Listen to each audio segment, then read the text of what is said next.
нийтийн эрх ашиг хамгаалахад алдаа оноогоо засах асуудлаа шийдвэрлэх тал дээр ойруулах, цаарлах асуудал байхгүй. Тэр үтгэл одоо улсын онцгой комиссийн бүрэлдэхүүн хүртэл үүний эрхийн гишүүдээс үл журамд нийцүүлээд оруулъя гэж байгаа шүү дээ. Нэгдүгээр тийм байж байгаа. Тэрийг хэдүүлээ одоо цаашаа ярилцаад ямар хэмжээнд яаж оролцож явахаар байх вэ? Мэдээж одоо шийдвэр гаргахад бас та бүхний одоо дуу хоолой оролцоо санал зөвлөмж чухал. Тэгжээж нөгөө дараагийн дагсан хүндрэл бэрхшээлүүд багсан шүү дээ.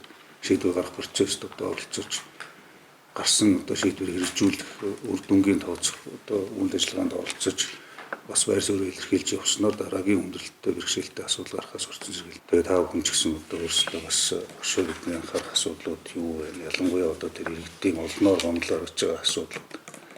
Тэрэн дээр бол бид бас дүгнэлт хийх ёстой.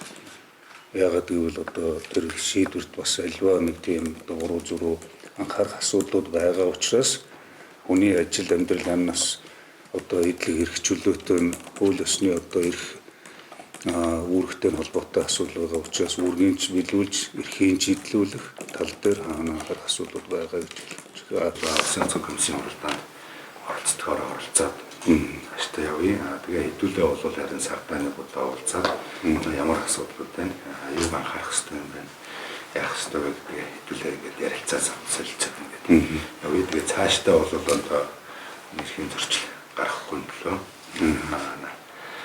бас анхаарад тэгээд нэгт одоо ажиллах энэ цаг үеийг ковидын дараах үе шатыг гэсэндээ хэдүүлээ амжилттай авах ийм шаардлага байгаа учраас энэ дээр бол хамтран нэр хүнсний комисс гэсэндээ бол энэ дээр бол мөн одоо бодлого барих юм бодол байгаа.